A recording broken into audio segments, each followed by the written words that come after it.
Welcome to the Middle-Raged podcast, where your hosts, Adam and Keith, get a bit cross about stuff that really doesn't matter. Bless them. Oh, and we should probably warn you that things can be a bit sweary at times.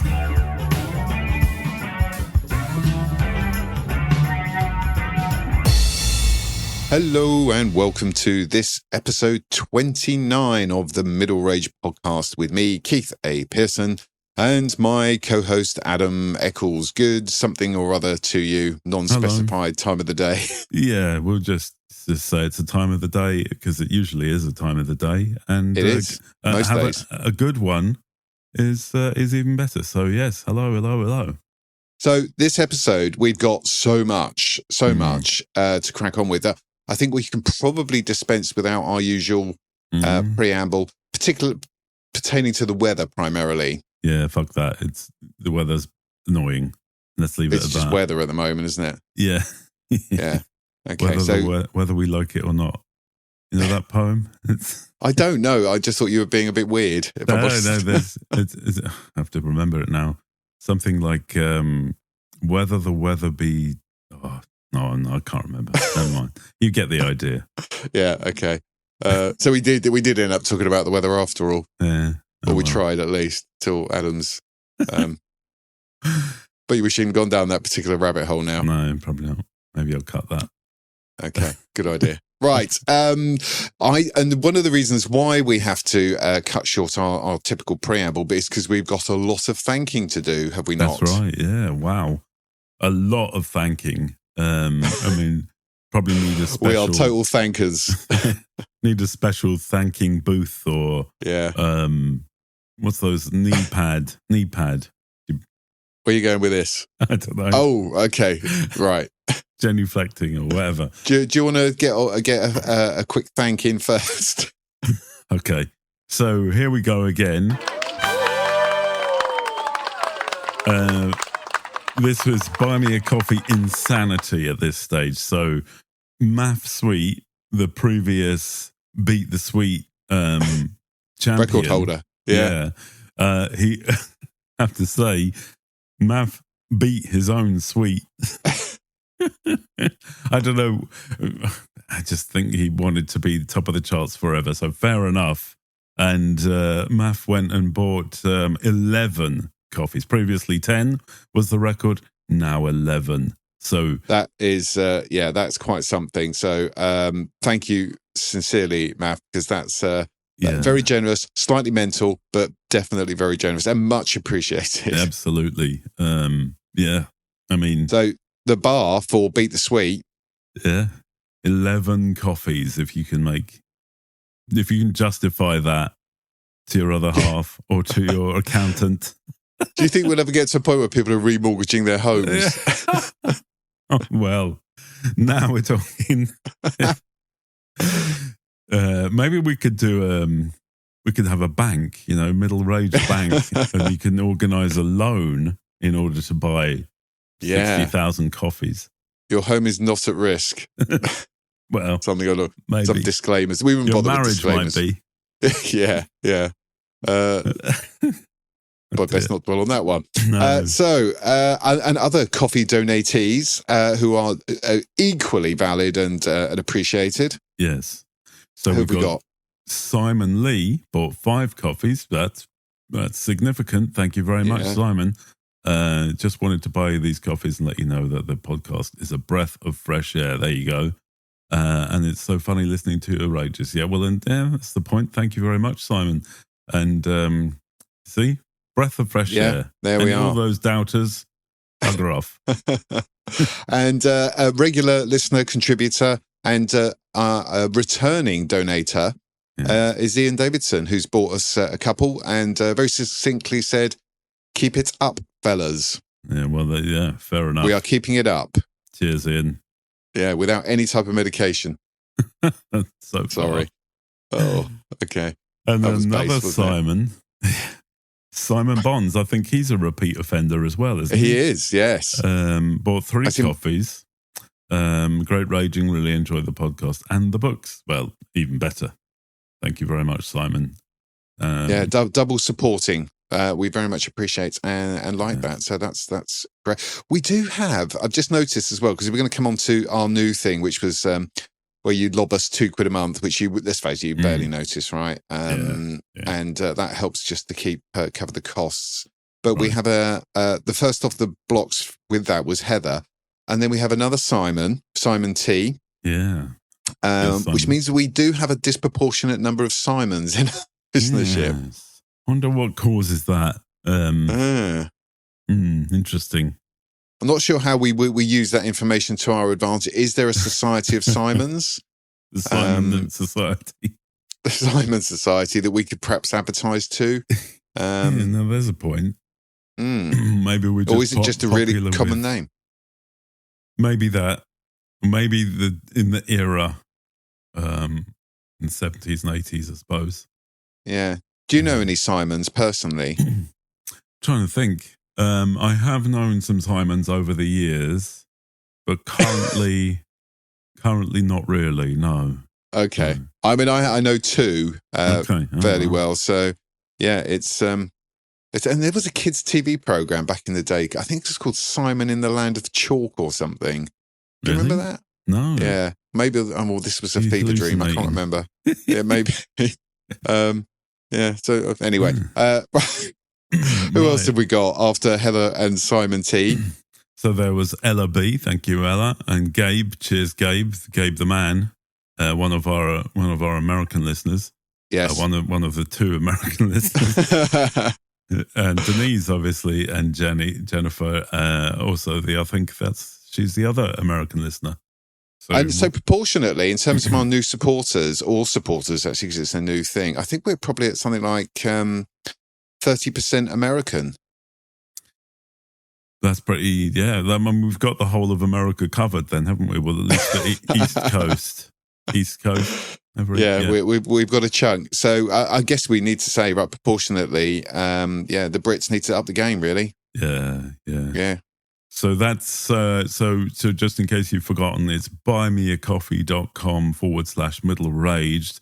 And from there, you can donate in various different ways at this stage. Yes. So you've got your once-off coffee donations, or your regular monthly £2 a month. Or I think some people have chosen to sign up for an annual membership. That's annual, not anal. Where they, I don't know what perks people are going to be expecting for that. But moving swiftly on. But you can donate in any of those ways, and each and every one is greatly appreciated. And it does actually drive us closer to getting this done weekly. So there's a tipping point where we are able to facilitate a weekly episode. So a collective contribution pushes us nearer to that particular point, non-specified point. We would stress. Yeah. So go there. Excellent. Do that. Thank you. So sincere thanks to everyone that's donated, either as a one-off or a monthly or an annual. I don't know what you made me do. Every single one, every quid is very much appreciated and goes to I was going to say a good cause, but right, it's it doesn't get wrapped up in admin fees or CEO salaries or advertising campaigns. It all goes straight to a good cause, which is paying for the stuff ongoing, that makes this happen. Yes, which is more than you might think. Yes, it is. So all very much appreciated. Right, so I guess we should do some regressive thinking and look back at some previous episodes, and we've got some feedback, do we not, from previous episodes? Indeed. So this is our catch-up corner. So everyone, I'm sure, has been waiting to hear. Did you try air frying toast? And yes, I did. And okay, so I followed your instructions. Yes. I thought I followed your instructions. Oh no! So the first thing was I had to use both trays, because I couldn't get two in one. Oh really? So I was going through I don't want to go down some rabbit hole here, But my bread that I regularly have, that I've been eating for years, suddenly it's disappeared from Sainsbury's shelves. Oh no! So I've had to experiment with other breads as a substitute, and that's proven not only traumatic, but difficult. And it also lured me down a sourdough path, which I regretted deeply. Oh. Have you ever air fried or toasted sourdough bread? I don't think so. No. It's got like a chewy texture to it. It's not good at all. No. But anyway, so I had to use both baskets for the experiment, but I missed a fundamental thing. When you turn your air fryer on, its default setting is just air fry, right? 200. Yeah. I forgot to change it because what occurred to me afterwards was you used to put it on crispy mode. Yes. Okay. So this is where I went wrong. So it did. It was warm and it was kind of toasty, but yeah, it was a little insipid, and it kind of had a slightly warm bread vibe.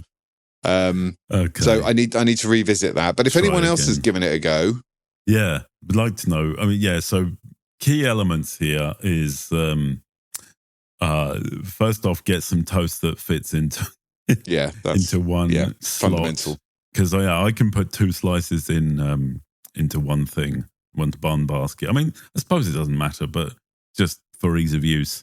And then secondly, put it on the 240 degrees C extra crispy, because that seems to do it better. Yeah. And then blast it for 4 minutes, not a moment longer. Well, I'm going to go again on this, so I'll report back. Do you know, I was just thinking, we've done no ranting or raving, right? So probably this might be a good point to say, if anyone's experimented with air fryers and something's gone really wrong, we need to know about that, right? Oh, absolutely. Because it's a new territory. Nobody's really the air fryer expert, although I'm sure there are books about it. How to air fry. Who's got time to read that, right? Yeah, air frying your way to success. all those the air fryers for dummies, all of that good stuff, right? So we're going to bypass that. Air fryers rage. Have you done sausages? Yes, but my daughter told me air fried sausages no good at all. I concur with your daughter. Yeah. I thought it made the skin tough. Yeah. This doesn't seem to suit the sausage. No. I mean, they're edible. Yeah. But I think they're not enjoyable. Just not as good. I think you got to grill a sausage, right? Yeah. Yeah. Just another observation regarding grilling sausages. Why is it you grill the first bit browns really quickly, right? And then you roll them over, and then you do the next bit, and then you turn them over again. Why does that last bit seem to take significantly longer than the first bit to go brown? Yeah, it's a good question. Or is that just me? Is it just perception? No, it definitely seems to take longer. I don't know why that is. Must be something to do with the juices, I would say.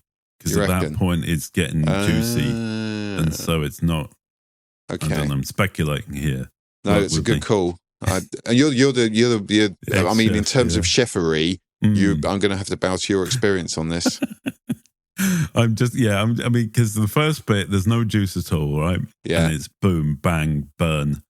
But after that, it all starts to heat up inside, and all the juicy goodness comes out, and will naturally, gravity will pull that juice down to the bottom, right? And then you turn it over. So you're now trying to grill the wet bit. Gotcha. Right. No, that makes sense. Let's say that's the official canonical. And do you know what? I think if we ever get to the point where we do merch and have T-shirts, what was it? Boom, burn, bang. Yeah. That's going on as a slogan. Hang on. Are we doing middle-range sausages? Listen, right. If anyone is up for helping us do the middle-range sausage, if you have a butcher's, just needing a brand, yes, reach out. We'll put our people in contact with your people. We'll make this happen. The middle-range sausage. available nationwide. Yes. I don't know what it would taste like. It would be bitter. It would probably be bitter. It won't be great, will it? Do you know something else about sausages I've noticed? Okay. That you see, if you go to a chip shop, right, they drop them in a deep fat fryer, right? So they come out consistently brown. Okay. Yes. But you've noticed, if you go to like a hotel or something and you have a cooked breakfast, why is it half of it is fucking raw? So why can't people cook sausages properly? Well, I'll tell you why in the hotel sense is because in the hotel world, they cook everything at 5 a.m, right? And then it's put out into the bain-maries. That's the heat things, and they're kept warm with hot water underneath, right? And so if you want that to be fresh as much as possible, you basically have to sort of layer it. So the sausages at the bottom are going to be in there for hours. And so they, I mean, if they're conscientious, they would cook them less because they know they're going to continue to cook in the bain-marie, right? And then they're sort of white and insipid because they're not really properly, So they're cooked, but they're not brown. That's kind of my one. You got like one half of it is brown, and the other half of it looks like a good vet could probably resuscitate it. I believe it's because of the bain-marie, and because if they were cooking them fresh for you, A, you'd have to stand there for 20 minutes waiting, and B, this is true. They're just not going to do that, right? So they slap them all in, and put them out in various states of cookedness. So if you're there at 6 a.m, you might get a decent sausage. But anything else, right? No, not a chance. My body can't even consume food at that hour. Just rejects it. It's just not going to happen. Yeah, coffee, I'm with you maybe. there. Yeah. Coffee, sure, but no, food. No. So yeah, I think it's and similarly, your eggs. They ought to refresh the eggs on a more regular basis, right? Especially the scrambled. I was going to say that's something that sits around. That we talked about sourdough being rubbery toast, but Jesus. green fucking tinted scrambled rotten eggs that have been there for 4 hours. Yeah, that's no good. And it's never hot, right? It's always tepid at best. There's nothing worse than tepid scrambled egg. I'm sure there is. I mean, there's worse things. I mean, Ebola, but well, you might get that as well. You're going to get something. Like an egg sitting around at room temperature for several hours. Basically, what we're saying is that the hotel breakfast is. We probably have to do an episode about hotels. Have we done that already? No. Who knows? Maybe. I don't think we have. That's definitely going on the list. On the list, yeah, for sure. Okay.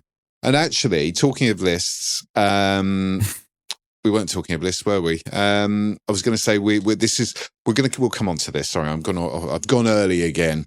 Okay. I've prematured because we've still got more catching up to do. Yes. Okay. So from Jennifer McGuire, love the last pod. There's nothing more frustrating than unsolicited comments and unwarranted reviews. Well, indeed. Yes, agree. And she adds that her partner can look at any woman he wants in a bikini on the beach as long as he comes home with me. Okay, well, that's nice to know. Yes, it is. So it does beg the question, though. I was just trying to remember what we were talking about, how we got onto this. It was a review, wasn't it? Oh, that's right. Somebody said that there was. It was a resort or something, and was it a topless beach? That was beach. It. Husband spent too long looking at ogling women, and I guess it depends how. I mean, how obvious is the ogling? I guess that comes down to it, doesn't it? Yeah, I think I'm going to imagine this chap like Benny Hill. Yeah, and a carry on matron. Oh yeah. I think just don't go. But we did talk about this off air, didn't we? That's just the concept of sitting on a beach for any period of time, tits or otherwise. It's boring, right? Isn't it? So what are you going to do? Yeah, if there's going to be tits, then you're going to look at them. Or what? What else are you looking at? The sea? Yeah. Oh, look, there's more sea. Yeah. Oh, some sand. Read a book. and get yourself out of trouble, I suppose. Or just don't go to the beach. Yeah. That would be my advice. Sand in every orifice. Oh, bloody beaches. And then it gets in the car, or in your home. You ever go home and somehow your luggage is full of sand as well? Just like so.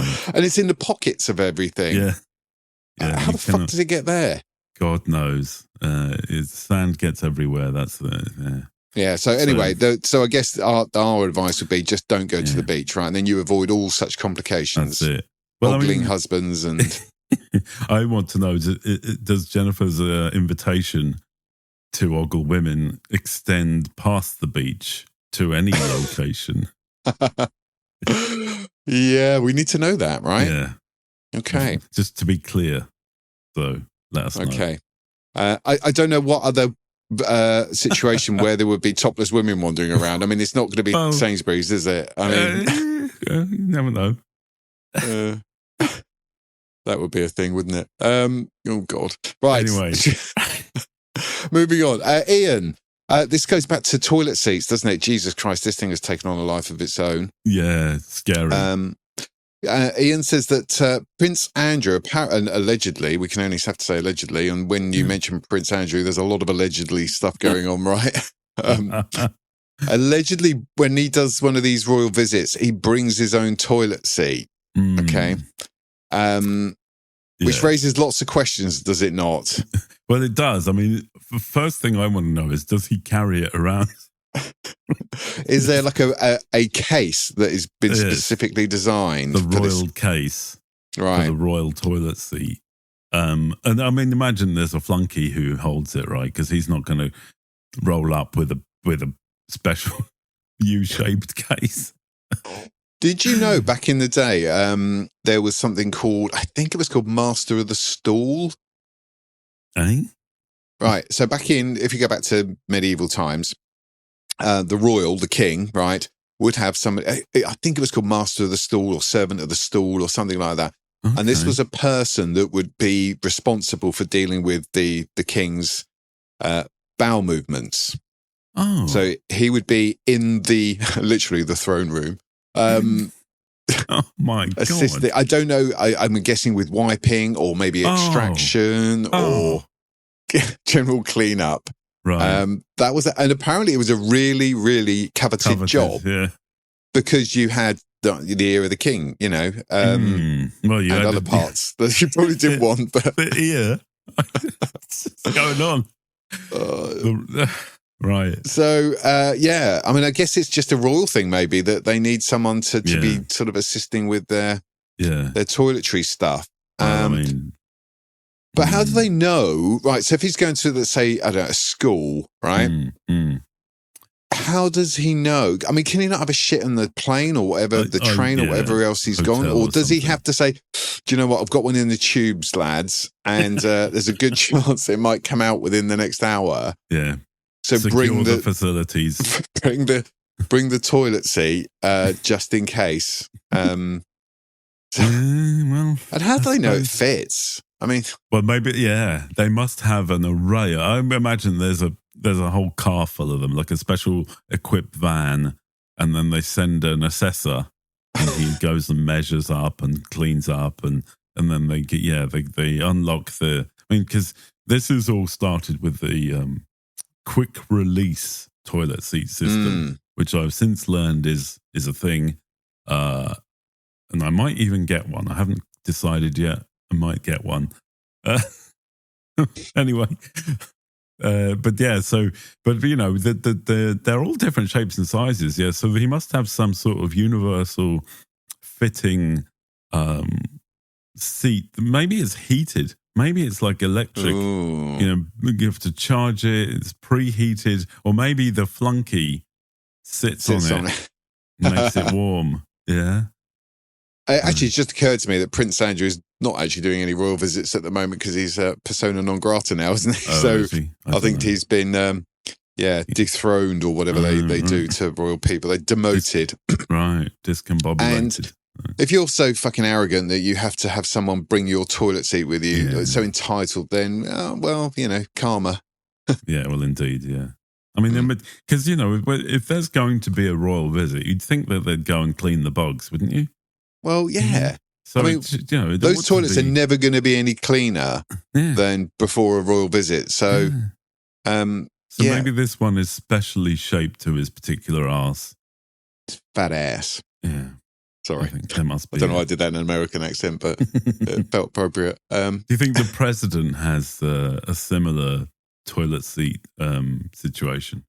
Well, he's got his own airplane, right? So, he's probably got, I don't know. He probably has one. I mean, when they go out, this motorcade is very big, isn't it? There's lots of cars. Yes. And you wonder if one of those has a crapper in it. Yeah, definitely, yeah. Got to, isn't it? Because they're not stopping at a Starbucks if the president wants a piss, right? No, that's true. Or a random bush by the side of a road, like us fucking mere peasants have to. So there's got to be in one of those cars, those big black stretch limo things. One of them's got to have a pisser in it. Definitely. Right. Okay, there we go. If anyone knows that, I think we'd be intrigued to find out, wouldn't we? I mean, it's probably a big secret because you wouldn't want, to be infiltrated or have cameras in there or anything like that, right? So maybe there's like three toilets, 3 toilet vehicles. Yeah, and you don't know which one he's using. Which one's he going to use, yeah. I can see some problems there with that, though. If you go around a corner too sharpish, I mean, that the problems that would cause, oh my God. Yeah. Particularly if you're, mid-movement. Yeah. Okay, let's just move on from that. Because I just had a mental image flash through my mind that as trauma potential. Should we talk about this week's subject? Yes, after 26 minutes, we should talk about this. Okay, perfect.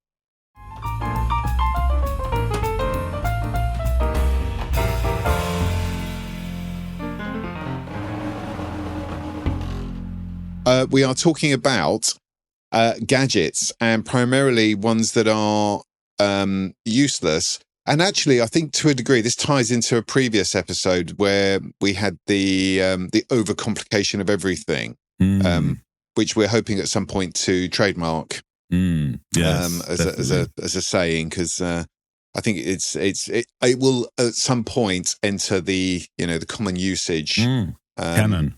Yes, the canon, and people will be referring to the middle-aged overcomplication of everything principle. Absolutely, that's certainly where we're hoping to go with it. Yeah, definitely, or possibly on a mug, which is more likely. So, a very simple mug.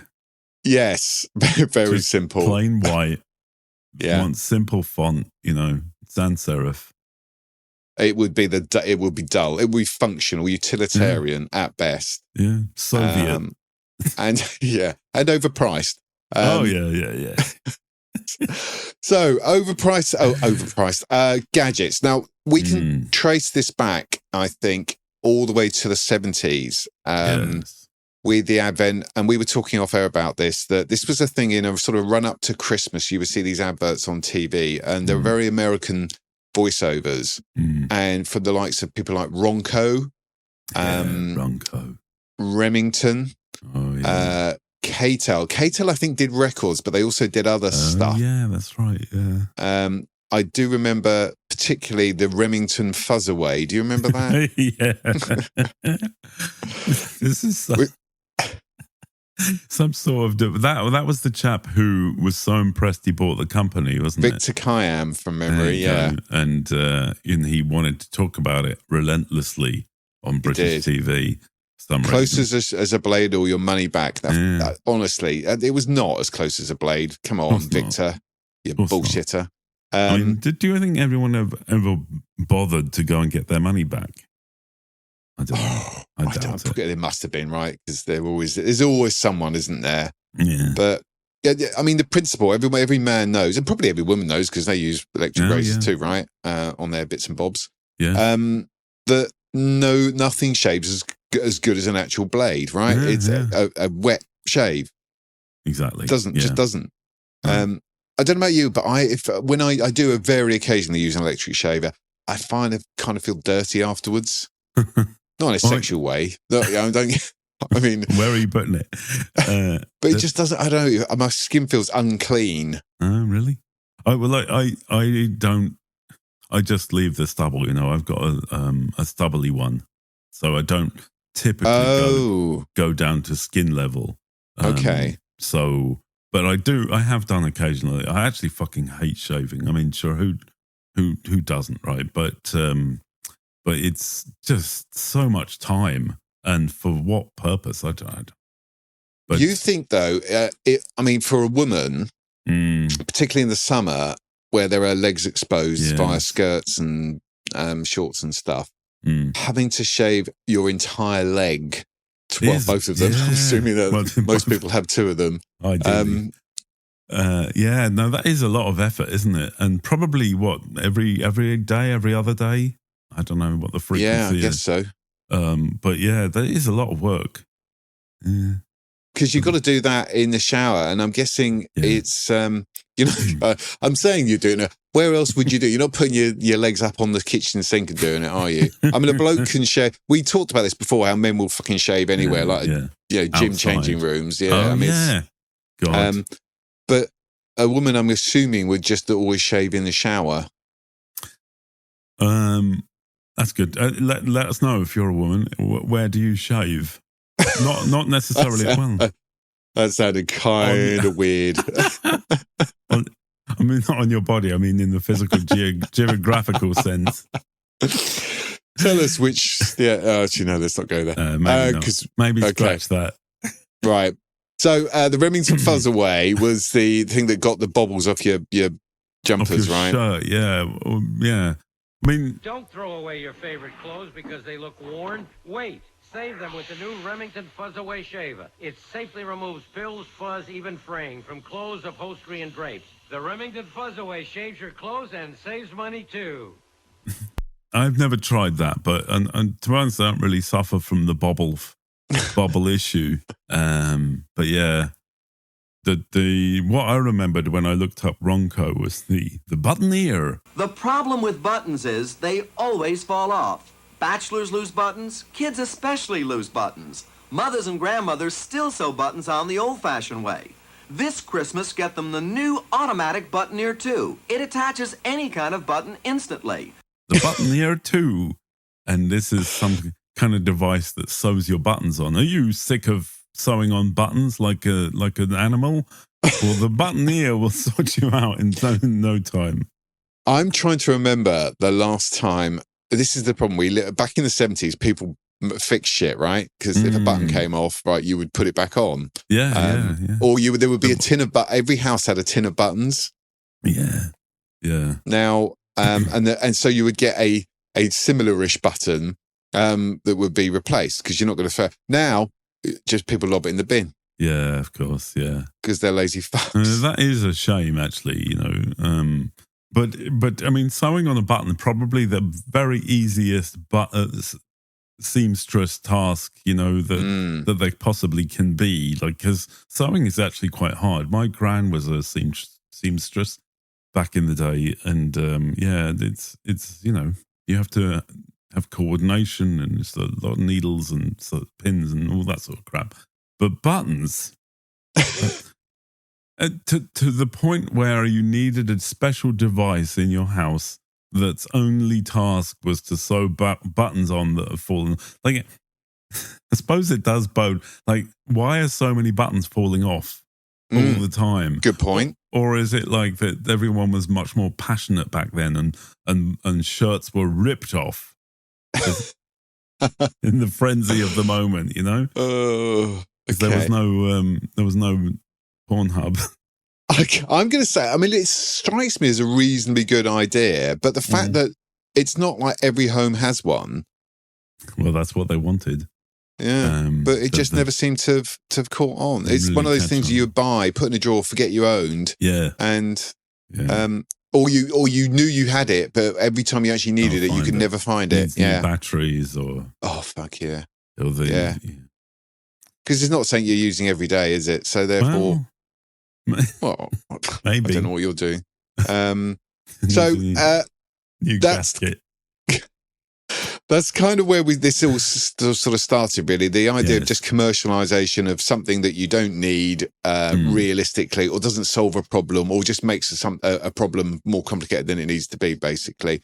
And we put this out to our dear followers on our social channels, and we've already had a couple of interjectors, have we not? Indeed. No, so these are prime examples as well. So from Sue. My mum gave me a USB heated scarf once.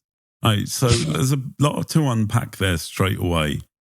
USB, so that's a computer data protocol, but it also delivers 5 volts of power, right? Not to get too technical. But but heated scarf. I'm a bit worried about that as a concept because it goes around your neck, right? Yeah. Why are you particularly worried about having a cold neck? Is that a thing?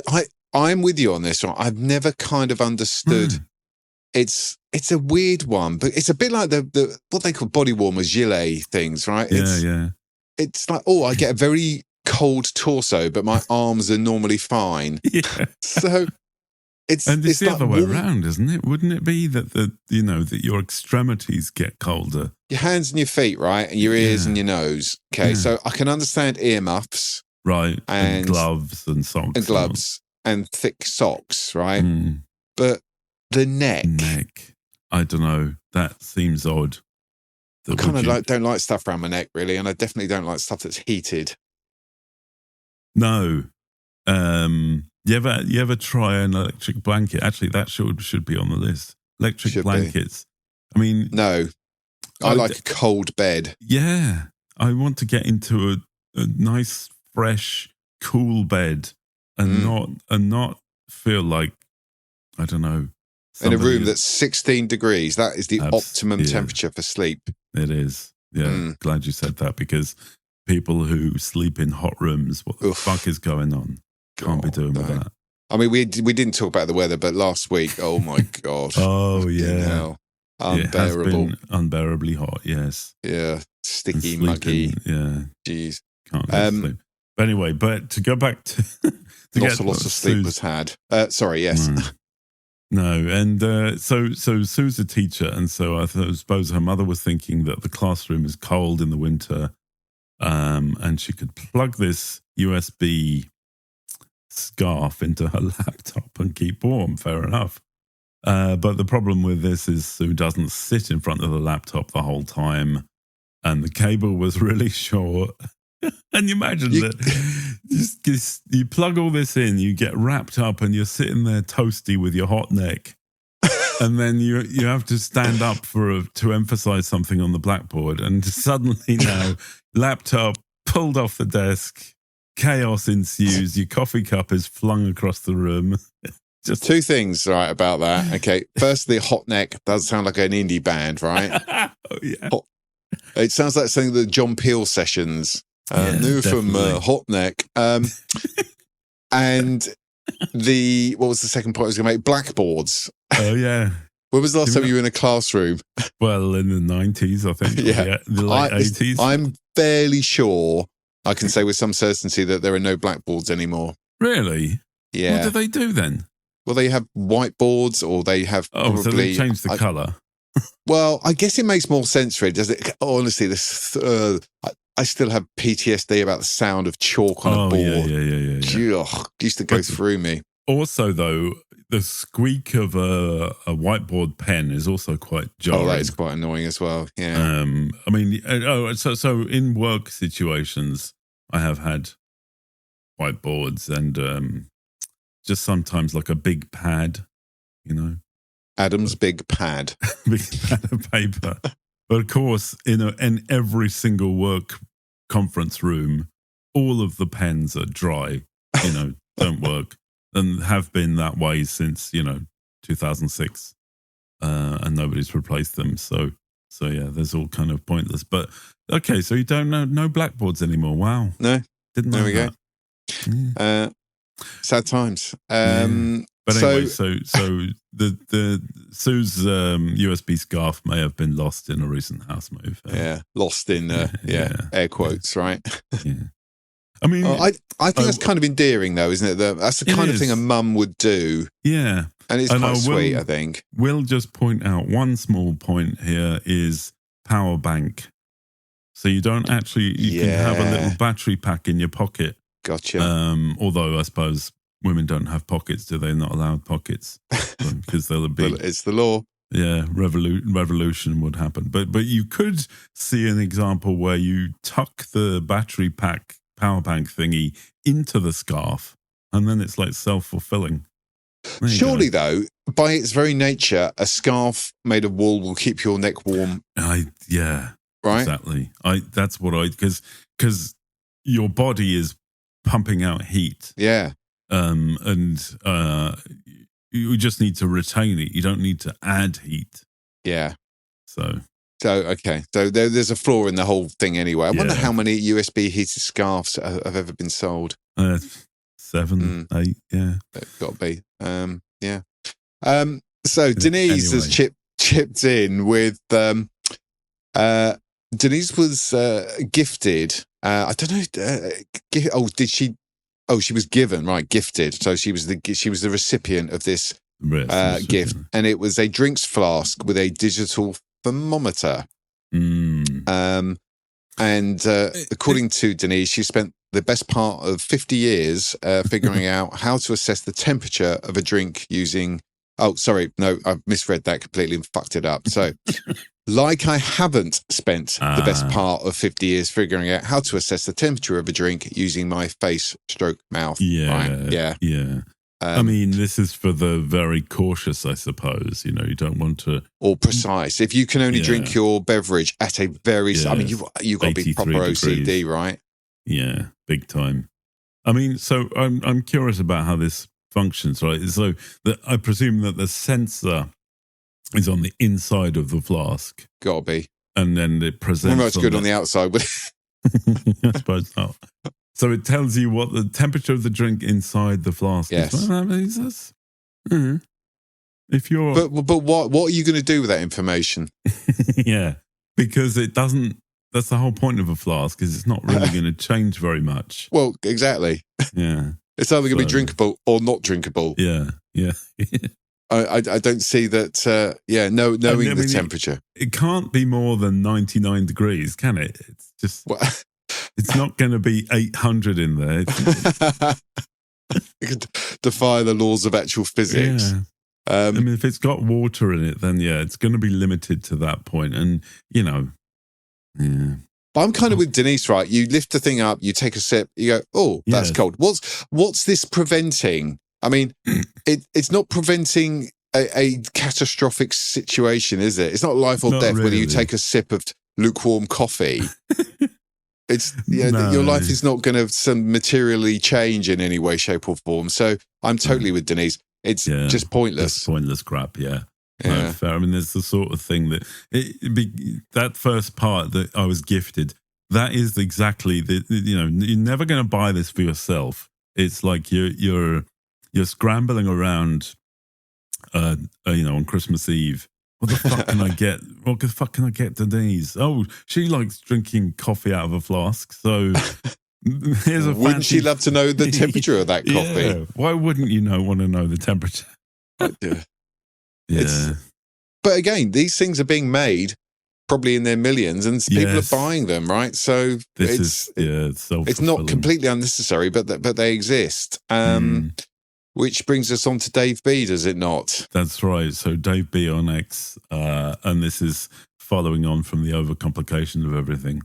Again, right? So steam mops. So these are, I think I've tried this before and kind of given up, but it's a mop, like a sort of flat mop, not like a mop with...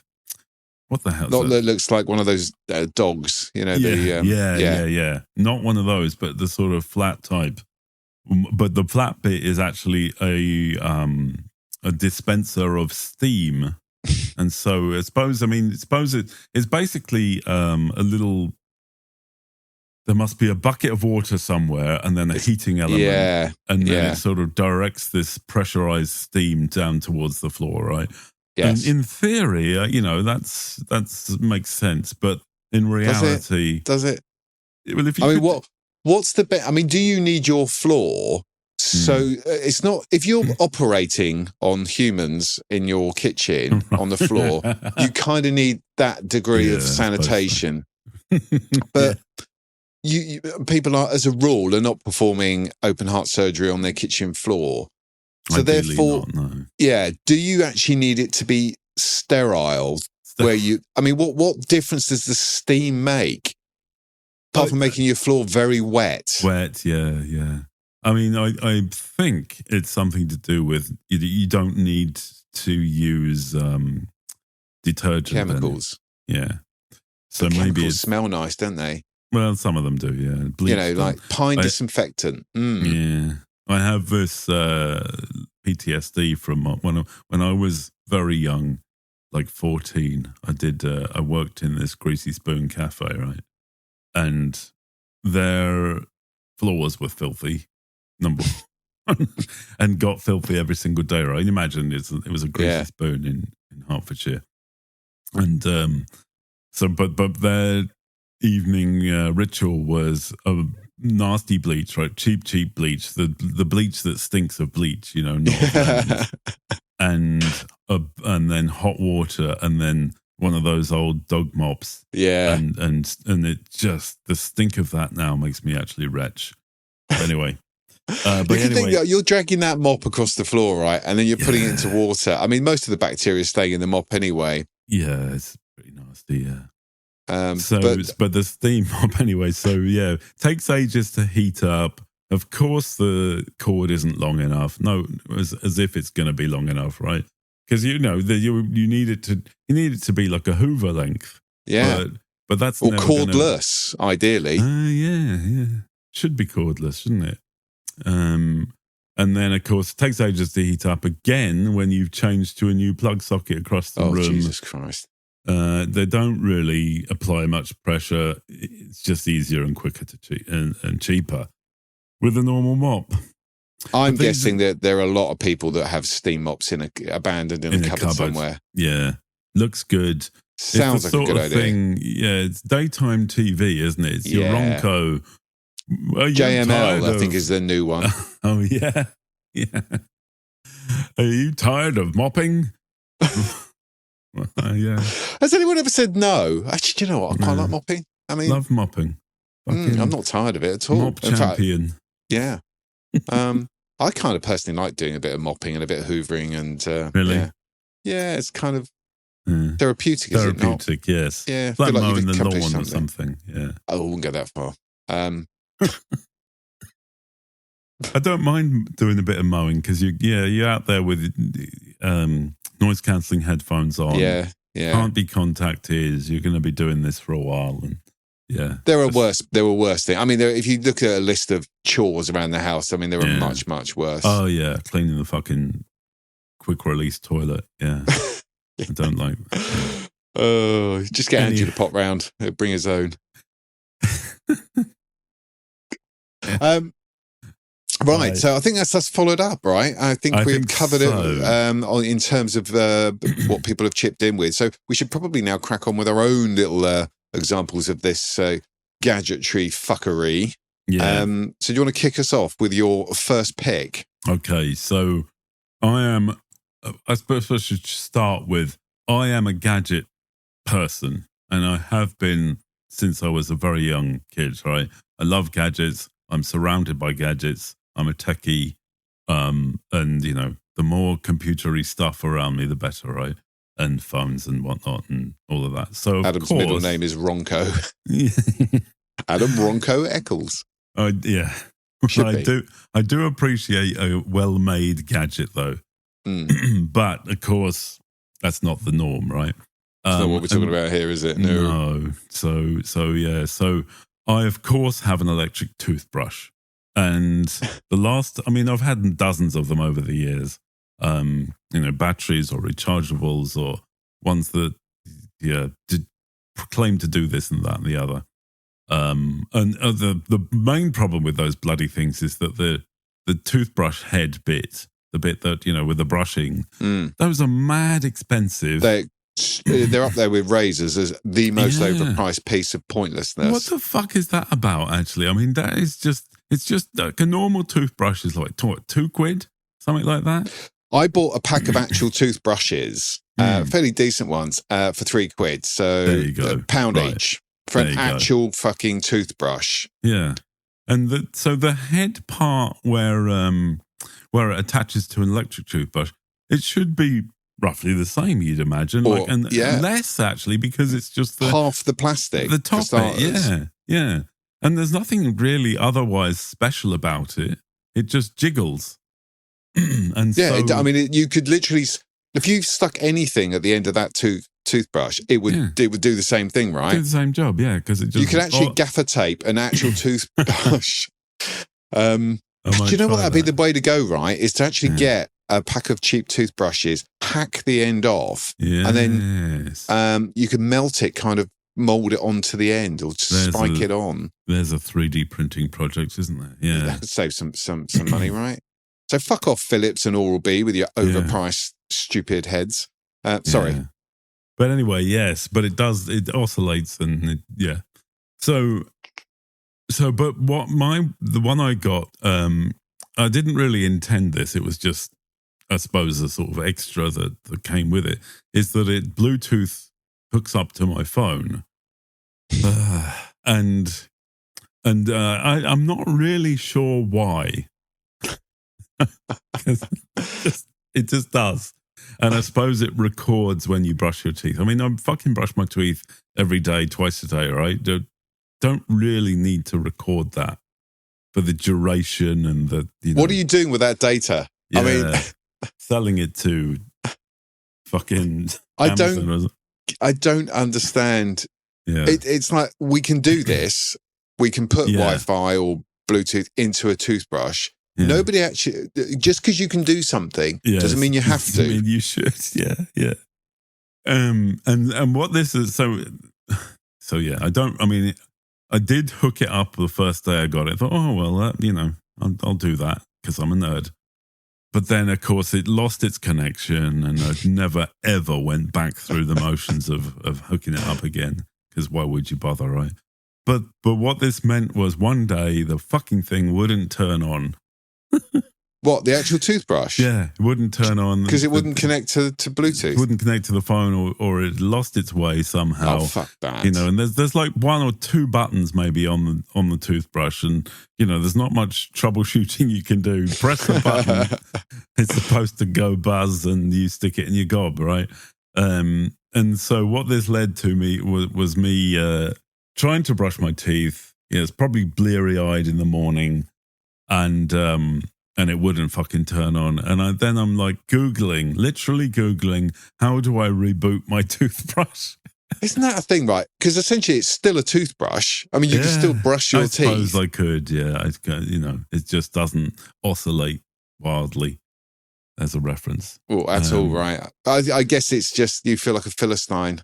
Well, I've got a toothbrush that's going to vibrate in my mouth. I want it to fucking vibrate in my mouth, right?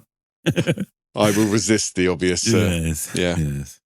Okay. So I did. I mean, there was some sort of like hold the button down or something like that, or unpair it or whatever. I can't remember what it was. Who's got time for that? Yeah, especially as in the morning, nobody has time for anything, right? So yeah, that was just annoying, and I thought I wanted to rant about this. We've come to the stage where you have to reboot your bloody toothbrush. The other thing, actually, now you mentioned that, is the most annoying thing for me with an electric toothbrush is the frequency you have to charge the fucking thing, right? Yeah. And if there's anything in there that's burning battery, this is completely unnecessary. Then you're actually making the biggest gripe people have with toothbrushes is the battery life, right? Yeah. What you're doing, no one's going, oh, only I could record my daily toothbrushing. Right? No one. That's not a problem anyone has. And yet they want a longer battery life, so they don't have to charge it. You ever go away, right, on holiday or whatever, and like day 3, the battery fucking goes, and it's like, So sort that out and leave. We don't need Bluetooth, okay? Just leave it alone. Yeah. It's that Jurassic Park quote, isn't it? Your scientists were focused so much on if they could that they didn't think about if they should. Something like that. Yeah, but your scientists were so preoccupied with whether or not they could, they didn't stop to think if they should. Oh, that's very apt, very apt. So Oral-B and Braun is the other one, Phillips. Braun, yeah. The answer is no. You didn't have to do it, right? No, shouldn't have done that. Stop doing that. Just focus on making the toothbrush better, and stop fucking charging me like £23 for 3 heads. Yeah, come on. And Gillette, you can fuck off as well while we're at it. Big time. Big time. Bloody razor blades. Right. We're going very long here. So. I know. I've gone straight in. I've gone retro with my first pick. Because this was in the earlyish 90s, right? And this is where I think I can remember the rage about this then. So this was a very youthful rage. It sort of set me on my path to ragehood. And I was working at that point, and I remember spending a chunk of my wage on a Sony Discman. With the promise that I would be able to have CD quality sound wherever I went. Yeah, cool. As long as wherever I went was no further than 4 feet from a plug socket, and I remained completely motionless. Completely flat, yeah. Yeah, because outside it did not fucking work. No. 2 reasons: because the fucking disc would skip all that. If you did anything more than shuffle around like an octogenarian, right, then it would skip, right? Yeah, of course. So that's the fundamental problem with this thing. Yeah. But even if you were just, sat on a park bench, for example, it would burn through batteries like a nymphomaniac at an Ann Summers party. I mean, it would just burn through them. And it used to take, I don't know, like 8 AA's or something. Yeah. Crazy. So you realistically, to get anything out of it, you had to have it plugged into the adapter, the wall plug thing. Yeah. So the 2 key elements of this thing is portability were both actually, it wasn't, because not really. It did not work. You could not use it. So that kind of set me off. And do you know what? The reason this comes to mind is I've still got that thing. Really? I was hoping that at some point it might have a value, because it's still in the original box and stuff. Oh, wow. You never know. I also had pretty much the same experience. Early 90s, bought myself a Discman because that's what you did then. Yeah. And I do still have it, actually, and I believe it still functions to a certain extent. But so I put mine into the car, which... So first off, I lived in the country, as I often do, and the roads are terrible, right? So every single bump you're skipping, Bohemian Rhapsody, skip. But it could be plugged in. And I think, I'm trying to remember now, I think at some point I had some kind of dampening system. Oh, okay. So on the dashboard, like, some sort of block spring of sponge or something. Yeah, something like that, so that the Discman was on top of that, and so it would be less bumpy or whatever. But of course, none of that ever worked. And you've just got all this architecture all over your dashboard.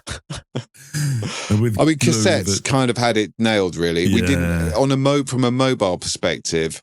We could have just done away with CDs, gone straight from cassettes to MP3. MP3s, yeah. Yeah, we didn't need the transportation of discs. Actually, it did kind of work in a car once they perfected it. Yeah, but you needed the buffer and, the look ahead and all that. It was like faster spinning. But the original ones in the 90s, right, they were just spinning real time and like a record, but with lasers, right? But yeah, they obviously spun faster, got more data in, had a little buffer, and therefore it could smooth that out, error correction, all the funky stuff that eventually happened. But when you'd spent your entire month's salary on your first Discman, you want it to fucking play your disc. And I remember I had exactly one disc. Are you willing to reveal what it was? Or can I take a stab? Have a guess. Okay. So this is early 90s. Okay. So I'm sort of...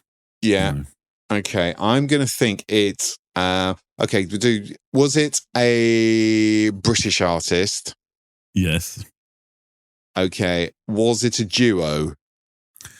Oh, you fucking know already. Wow. That's pretty good. Introspection by the Pet Shop Boys? Oh, no. You'd think it was, but no. Try again. Okay. Was it Pet Shop Boys? No. Oh, okay. So it was a duo. Yeah. God. Okay. Godly and Cream. I don't know what the fuck. Oh my God. Was it Dollar? No. I can see you bopping away to Dollar in the early 90s. Jason and Kylie. God, no. Okay. It was more, all right, I'll just tell you. It was the Eurythmics' greatest hits. God, of course it was. Yeah. Annie Lennox and what's his name? Dave Stewart. Yeah, there you go. So yeah, that was my first ever CD. I believe I still have that. I don't have any of the others because they went moldy, but that's the thing apparently. But yeah, I found that and my Discman, and I just kept those things because yeah, I've had them for... All you need now, mate, is a set of roller skates and you can get out on the streets of Ireland and... Yeah. They always used to have people on roller skates advertising either Discmans or Walkmans or sanitary products. Oh, yeah. I've never seen anyone... I don't think I've ever seen anyone roller skate, if I'm honest, in like out in the wild, right? In the wild, yeah, because we don't live in California, that's why. I mean, yeah, even there, I doubt if they do that, right? I tell you what, though, there is an explosion lately of people on little scooter things. Oh, yeah. That's really fucking annoying. Oh, it is. Because now kids are like scooting past you and probably smashing into things. Darwin, though, you know. Oh, yeah. Yeah. If they're going to go kill themselves, then they probably deserve to go. So, right. What else have you got for us? All right, well, this is a broad one, and we'll keep it short, but any home gym product, and this includes exercise bikes, treadmills, any kind of weird contraption that you hook up to, I don't know, your PlayStation or your TV, or, you know, even if it's just, strap it to the door and do this weird thing, and you know you're going to lose weight. Are you sure that was an exercise device? Oh, Jesus Christ! Talking of that, so I if you don't mind me interjecting on this one, because this is I hope I kind of get you, but there was one thing that immediately came to mind when you put this forward. Back in the day, you used to be able to buy these belts that you put around your midriff, and they would shock you. What? I think it was called Slender Tone was the brand. And the idea was that it would make your muscles contract. Oh, geez. So you'd put this belt on and it was an actual shock, and you could change the intensity of the shock. And the notion was that you could just lie on the sofa with this thing on and you'd get a 6-pack. Wow. This was obviously before the internet, when people couldn't actually research things, and they always showed the adverts of somebody with a 6-pack. Yeah, of course. Already had one. Yeah, that they definitely did not get by using the Slender Tone. Because, of course, all you're doing is you're literally just, contracting your muscles does not get rid of fat, right? No, I mean... how could it? Like, no. Because you were left with at the end of doing your 30 minutes session, you would feel like you'd been punched repeatedly in the stomach. So I guess it kind of had that, I've done a workout feel. But oh my God. Yeah, it was completely and utterly useless. Lying there. Yeah. Nah, that's ridiculous. Yeah, I mean, if you're lying there with your beer gut and this Slender Tone thing wrapped around you, probably eating a Mars bar at the same time. Yeah. You're not really gonna. I think they did do them for biceps as well, I'm fairly sure, and chest muscles. So, oh my God. But the whole premise is deeply flawed, isn't it? If you're overweight, right, then No amount of bloody muscle contraction is going to change that. So I wonder if that's the kind of thing you had in mind, or are you talking more about generic, like... Well, those things as well. But basically, mostly, I can't remember how many different exercise bikes have existed and gone and come back again through my house, right? That the people are like, yeah, I'm definitely going to use this thing. Yeah. Or it's the sort of 4 a.m. What's that shopping channel? JVC or something. No, JVC, that's a brand of video recorder, isn't it? Yeah, no, it's along those QVC. lines. QVC, yeah. Yeah. So that's quality, sort of value, crap, isn't it? Something definitely crap. Pretty sure it's not crap, but it is crap. But yeah, no. Yeah, they would be on. Remember, there was a special channel for this crap. And still is. And really. And surely it's a joke though. Because no, I think actually, if you just take, right, listen, a decent treadmill is a decent treadmill, same with an exercise cycle, right? It's the stuff that, like the Stairmatic 200, right, where you can, I saw one the other day, which was for, I assume it was designed for older people, where they could sit in an armchair. And it was like a little cycle thing. So they could sit in their armchair and then they could, push around. Yeah. I assume it was designed for older people, or that was the intended market. I kind of see just get up. What are you doing? Yeah, you don't need that. It's just, but the way they sold it was like some revolutionary new thing. They always do, don't they? And these are the things that you see at 3 a.m. You think it's a good idea, and you convince yourself, yeah, I'm definitely going to do this. I'll be losing weight by the weekend. Yeah, 6 minutes a day or something, isn't it? Yeah, just 6 minutes a day, you can have a toned ass. I've gone American again. Oh dear. But of course, you use it once, you set it up, it's really annoying, it doesn't really do what it's supposed to do, and then it just sits in the room then for 7 months until you're like, fuck this, and you put it on eBay or whatever, and free to a good home on Facebook. Garage. Yeah, in the garage, yeah.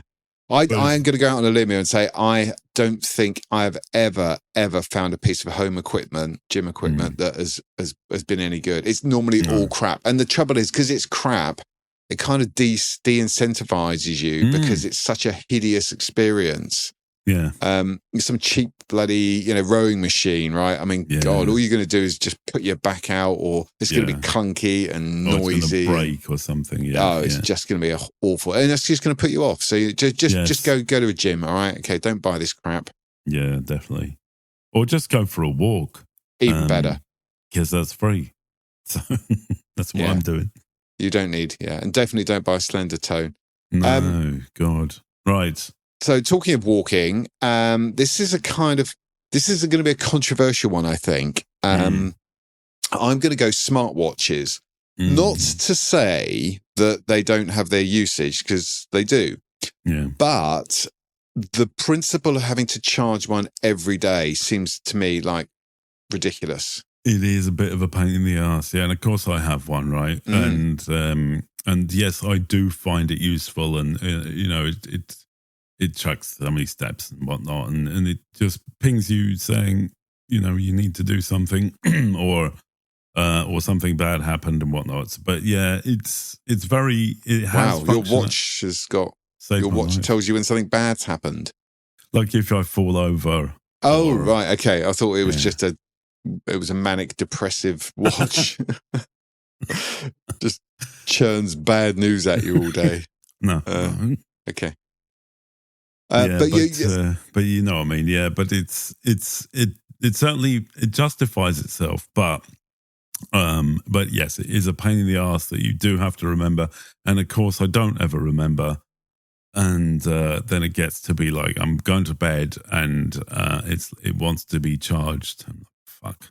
That's a ball. And the other thing is, every time you go away, it's just another fucking cable you've got to take with you, right? Well, I have a multitude of chargers. But if you have an impromptu, I know this is probably not something you do a lot, knowing your lifestyle, but if you happen to have an impromptu night out, right, or an evening out or something, and you don't have a charger with you, you kind of don't have a watch anymore. Yeah, exactly. So it can have all the bells and whistles, but you don't actually have something which will tell you the time, which is kind of the point of a watch. Yeah, true. So I have a semi smartwatch, right? So I have a Garmin. Oh yeah, okay. Which has what are they called? Is it like a liquidy crystally display? Yeah. So it does all the things. So it gives me notifications, it tracks everything, but I get 3 weeks battery out of it. Oh really? Yeah. Wow. So I tell you what, though, that is sometimes more dangerous because because that's not habit forming. You know what I mean? Like if you had a habit where you every day at 10 a.m. or something. You're going to try and sell me this now as a benefit, right? You're trying to justify the fact you have to charge your iWatch or whatever it's called every fucking day. Yeah, I know what you mean, but I would. If it's like the old Nokia phones that you only charge it once a week, but of course then you wouldn't know have I charged it? Do I need to charge it? And then you forget. Honestly, this excuse, this defense of the one day, and this is, and okay, in defense, it's not just the iWatch. There's other Samsungs that are not much better. No. But I think when you get to a point where you have to charge your phone, it just comes out. It's too much, right? Yeah. Too much shit to remember to charge all the time. Your phone you just drop on a pad by your bed, right? Yeah, and that charges overnight. Don't you have to think about that. Yeah. But a fucking watch, you need this weird little cable that if you lose, then you're screwed, aren't you? Because it's a weird. I don't know about the iPhone, but mine's got a weird little thing that plugs in the back. Oh well, this is more of a sort of. It's also a wireless. What's the word? You do need to still have the right thing. Yeah.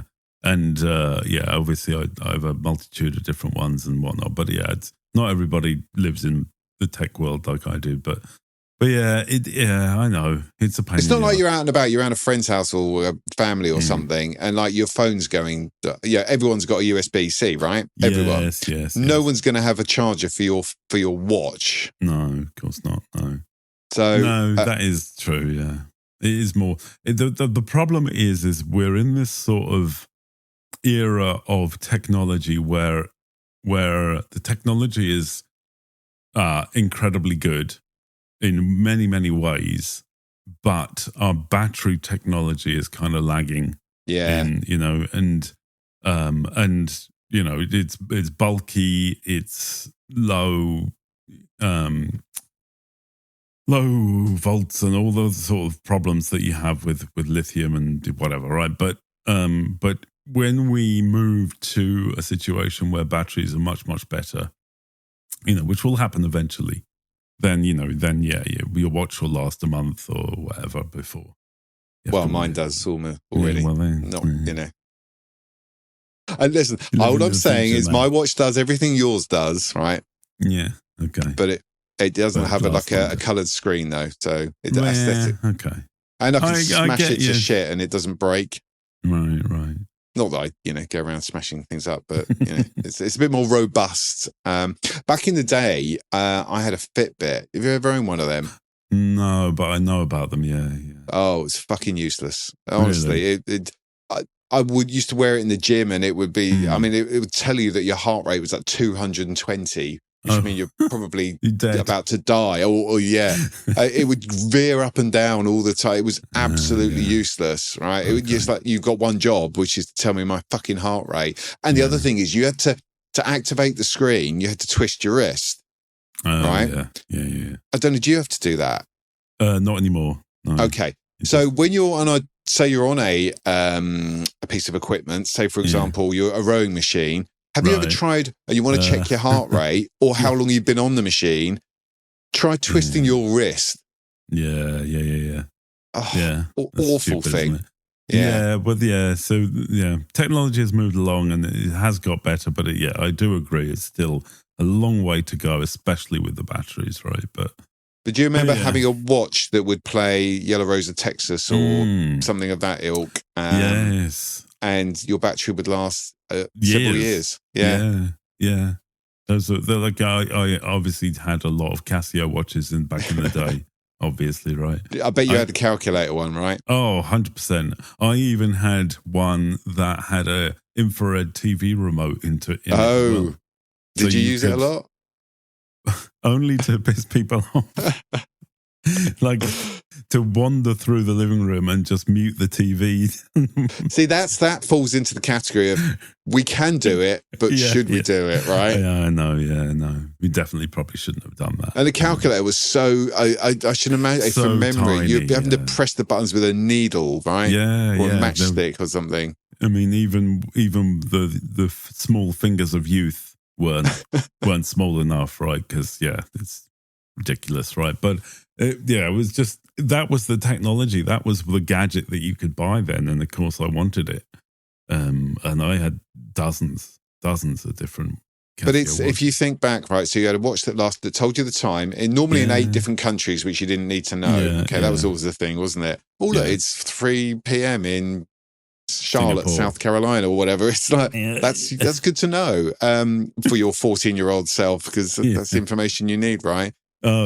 The stopwatch with the milliseconds. Oh yeah. Timing your toast down to the millisecond. To the nearest millisecond. That was always incredibly useful. The different they did have different jingles, didn't they? I don't know why I remember Yellow Rose of Texas, but that was the alarm. I think one of mine had. The doorbells. Remember the doorbells? Yes. The Star Spangled Banner. I've got one now, and I don't know why I did this. I set it up, and it's got about 200 epoxy tones on it. Tones, yeah. But the only one I could find that the dog didn't annoy the dog was the old, or lessened the dog's reaction to it, was until he became deaf, was the old Nokia one. That. Okay. I thought he was going to say Old Lang Syne, which is also, Yeah. It was that more ice cream van. Green sleeves. Yeah. Brilliant. God. We've gone nostalgia. You could have green sleeves on your doorbell chime, which, and if it plays for 45 seconds or something, you've opened the door and now you're having to wait for the doorbell to start. When the Jehovah or the pools lady comes around. The man from the Prue. Yeah. As we're getting nostalgic, that brings, I think that's a nice little segue into your last item. Right. So, so this is, again, right, going back to my youth, is I spent a lot of time looking at gadgets. And of course, back then was the Tandy catalogue, right? Remember the Tandy stores? Shops, yeah. Those were. When did they go? Wasn't that long ago, was it? 7 or 8 years ago, maybe? Something like that. But I mean, they probably went, I mean, spiritually, they went long before that, because they probably turned into fucking clones of Dixons or whatever, but also gone. Who's left? Is anyone left? I loved Tandy as a kid. It was one of my favourite shops. Because it was more sort of nerdy than Dixons or Currys. It was like looking into the future, because you had stuff there that they just didn't do. Disco lights, things like that. Yeah. Weird computer brands you'd never heard of. Yeah, exactly. Yeah. But then they'd have a catalogue, right? So I would always grab the catalogue. Brilliant. That's my, bedtime reading. No. Yeah. But then you'd know that if something was pretty terrible on the Tandy catalogue, right? If it listed things like comes in 5 fruity flavors, like the flavor radio, and it's basically the same thing in different colored plastic, and I've seen this so many times on their list of features. They have the bullet points of features. Yeah. On off switch. Okay. Volume knob. Do you remember those? They used to do radios. They put everything in radios into everything, didn't they, back in the day? But they had like cans of Coke or 7-Up or whatever shaped radios. Yeah. It was if they could stick a radio in something, they would stick a fucking radio in it. Yeah. Weird things in the kitchen, in the shower. Yes. Anywhere, yeah. Let's have radio everywhere. Bit like Alexa. Yeah. But you can't have Alexa. Is there a waterproof Alexa? Actually, well, you wouldn't want that in the shower, would you? You just want to escape. Yeah. Probably looking at you judging. Sorry, yeah, back to radios. Anyway, but yeah, so that was they're dredging at the bottom of the barrel for like, what can we put as the features for this fucking radio? And it's, AA batteries and on-off switch. Oh, that was the best one, the on-off switch. Of course it's got a bloody on-off switch. Oh, you would be going through those batteries otherwise. I mean, that would be the other alternative, isn't it? Taking out the batteries every time you wanted to turn it off and on. Well, I suppose. That would be a ball ache. Yeah, save a few pennies on that on-off switch. I wonder now, you still buy radios, can't you? I haven't listened to the radio. Like the radio, I know you do, right? In the UK, it's different, right? But the radio here is trash, to be honest. I listen to internet radio rather than actual radio. The only time I listen to radio is in the car, and that's DAB. Right. So right. You're not sort of tuning into, medium wave and like the old days. Imagine. I mean, I just actually wondered, like, could you still buy an AM radio and tune in and listen to AM radio? Is that still a thing? Got to be some stuff that's still done on AM, right? But is it just like weird military number stations or just stuff that you're not supposed to know about? Or shipping forecasts or stuff like that, maybe? Surely there's not like pop radio channels that are still broadcast on AM. Really? I reckon there possibly is, but in the same way that people like to listen to vinyl, right? Yeah. It's a nostalgic aspect to it. It's like listening to with all that hissing and crackling and had something to it. Maybe. I suppose, there may be groups who still tune into, what's that long-running play on the radio? Oh, the Archers. Yes, the Archers. Yeah. They still tune in through AM, and I bet there is somebody who does that. Oh, there's got to be. There's probably someone somewhere, I guarantee that this is a thing, that owns every Tandy catalogue that has ever been produced, and or Argos. Oh, and Argos, yeah. Argos. Got to be. So Argos has left Ireland, and I was glad when they went. Well, they're still here now, but they don't actually, best as I can tell, they don't know actual shops. They're just within normally supermarkets. Really? So there's like Sainsbury's there. It's all owned by the same company. So you can buy your crap online and then you go and pick it up from Sainsbury's.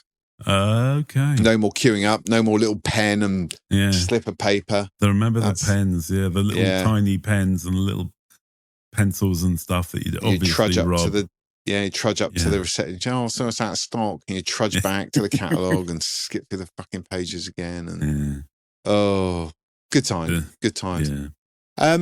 Right. Okay, my very last one, which is, this is so broad that we may, and we're going to probably have to talk about this as an entire subject at some point, but this is like kitchen gadgetry, because really when I started thinking about this, there's so much stuff that could fall into this. And you can start off with something like, for example, a soup maker. The problem with a lot of this stuff is it actually costs you so much more just in the raw constituent ingredients and electric, notwithstanding your time, than actually go and buying the fucking thing in the first place. Like, a good one is soup maker, right? Soup maker. Buying all the stuff, doing it all together, putting it in this thing, leaving it on for 6 hours or however long it takes, is going to be a lot more expensive than just going and buying a fresh soup from a supermarket, right? Or even a can of soup, definitely cheaper. But even fresh soups, which are pretty good, is going to be much cheaper. That's the thing about scale of for sure, yeah. But so unless you're cooking for soup for 20 people or something, it doesn't make any sense to me. No, actually. Do you remember that there was a sort of boom on bread makers? Yeah. Bread ovens. Yeah. And they sell those on the sort of concept of, wake up to a freshly baked thing of bread and, and the smell of bread baking and all of that. It sounds, wonderful. It's like you're suddenly in France and there's a boulangerie and they're delivering you fresh. But the reality is, you faff around with this fucking thing. You have to late at night, obviously. Yeah, put it on the night before. Remember to program it. And of course, the stupid buttons like, what time do I need? Oh, God. And then, one time you wake up on a Sunday morning, and there's a thing, and then after that, fuck this, it's going back in the cupboard. And it's always more when you actually look at the cost. Oh yeah. If you particularly want a specific, unless you want basic white or brown bread, right? You've got to buy in specialist all like the seeds and all the stuff that you want in a good loaf, right? The stuff that makes it slightly healthier. Is you got to deal with all that crap. It's too much, and then you got to clean the fucking thing. Yes, and this is another thing they never take into account. Have fresh bread within an hour, then spend the rest of the day cleaning the bastard thing. yeah. Soak it, and it had this weird sort of stirry thing at the bottom, which dough and crap gets stuck in and under, and just terrible. Because we're going to run long again, but the other one, which is again, I've gone retro on this, is which I've never really understood, which was the Soda Stream. Oh yeah, which I would say appealed primarily to kids, but 100%. I don't know if, firstly, back in the day, right? Because I mean, I didn't have a lot of fizzy drinks because it was a treat rather than something you would have regularly. So I liked the idea of being able to have a fizzy. We never had one. Did we have one? I don't think we did.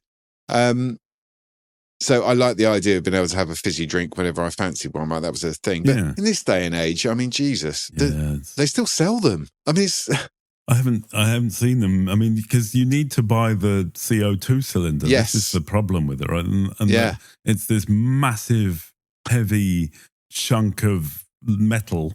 Because it has to contain pressurized carbon dioxide, and you have to take it back, didn't you? And you have to take it somewhere to get it regassed, a bit like your barbecue gas. Yeah. And a mate of mine had one. Well, he didn't know his parents had one, right? And I always thought it tasted weird, soda streamy, orange. Because I don't know what it was, but they're like the orangeade never really tasted like Cresta or because it was off. Because it was their own brand. Just syrups that were, Or what would happen is they'd run out of it, and it was quite expensive, I seem to remember. Yeah. So they would just use squash. Yeah, exactly. So you just end up with this sort of weirdly gasinated.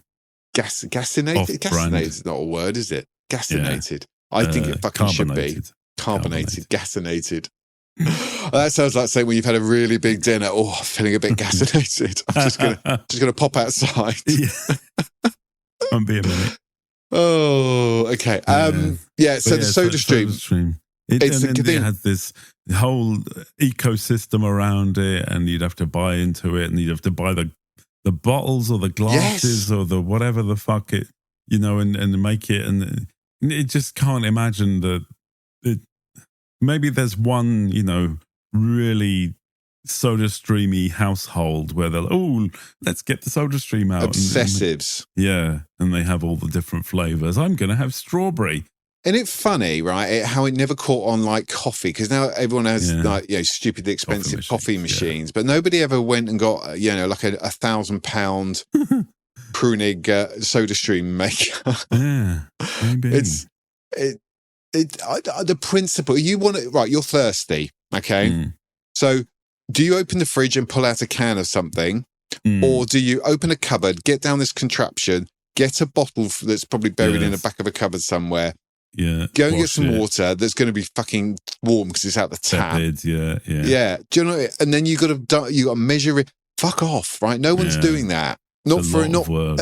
You might do that as actually, I'm just going to go out on a limb. I don't know why people do that at all. It makes no sense. And I reckon it's probably works out because you can buy like fizzy pop for peanuts, can't you? Yeah. If you're not buying Coke. You can buy carbonated water.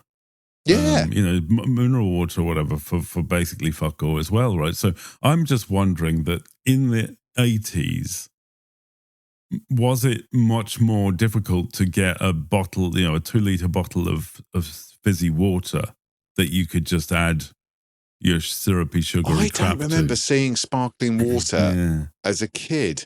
That's obviously because it was the Perrier thing, wasn't it? And that was the late 80s, 90s.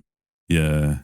It was very fancy. But you're absolutely right. Nowadays, you can buy 2 litres of sparkling water for like 60p or something. Yeah. It's crazy cheap. So you just buy that, pour in some shit, or just buy a bottle of stuff that you actually want to drink, and then just put it in the fridge.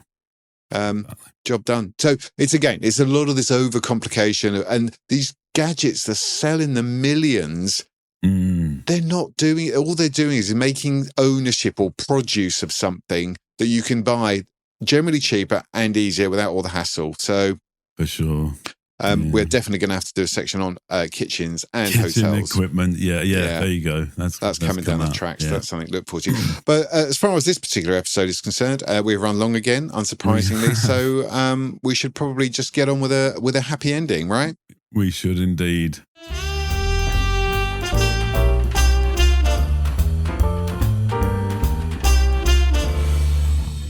And so we've got a joint one, haven't we? Really? We have.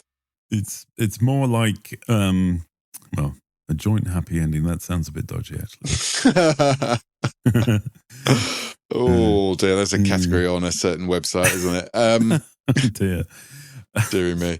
So I think our happy ending, right? Okay, and what we're grateful for really is, this is going to sound a bit wanky, so we should probably apologise. We try not to make it sound wanky, but it's like a gratitude, if you like. Yeah. Is that as we approach our 30th episode, the podcast is gaining momentum and it's doing very well. We've been looking at the data, looking at the stats, as they say, this week. Yes. And those stats are pretty good, right? They are, and surprisingly good. There's been a kind of a revelation in downloads and quick downloads. The metric is the sort of most downloads in the last 7 days or the first 7 days or something like that. Something to do with 7 days, but it means that people are subscribing and I don't know, sharing, I suppose. So that's basically the thing, is that it seems like beyond all odds that people actually like this and want it to continue and are willing to spend their hard-earned on it, which again we super appreciate. But yeah, it's all about getting visibility in numbers and whatnot, and so. Yeah. And we do appreciate, actually, the bit that I think we appreciate is even things like just doing a share on the socials, right? I mean, people don't have to do that, but they do every single day. People will share and like and comment on stuff, and it doesn't cost anything, obviously, but it's it's a minute or a second out of someone's day, and they still do it. And but it all, to coin the phrase, every little helps. That's it. And we don't take any of it for granted. So our happy ending is basically because you guys, fuck. Well, I mean, to be honest, it's I do greatly enjoy doing these pods, and we have a chat every couple of weeks, and it's great, right? And for that to resonate with other people, and make someone's journey or cleaning toilet or doing the garden or whatever it is you're doing at the same time. Yeah, I hope not. God. But it, if it makes you smile here and there, then that's we've made it's all worthwhile, right? Yeah, I'm keen that this doesn't start sounding like an Oscar acceptance speech. So I'd like to thank. Oh God! Dear, no. Should we just say cheers, right? Because I think that's more on brand, right? There you go. Cheers, much appreciated. Yeah, now fuck cheers, off, guys. That's basically what people are thinking now. Yeah. Yeah, shut the fuck up. It's always the Northerners, isn't it? They don't know what it's just sweary sounds better coming from. They're very direct. You've either be super Northern or super posh to have maximum impact for swearing. That's right, yeah. If you've ever seen someone super posh, right, drop the C-bomb, that's quite good. Really, yeah. You can imagine our late Queen definitely. dropping a C-bomb. She was calling people Andrew, you... Sorry, I won't say it. Okay, so right, we've gone off. Please. Yes. Okay. Shall we say goodbye? Yeah. Well, let's do the thing. So don't forget to go to buymeacoffee.com/middlerage, and there you can sign up for all kinds of ways for numbers from your bank account to move into numbers into our bank account. and then go straight on to someone else's bank account. Yeah, well, yeah, definitely. But it just keeps the lights on, as we say.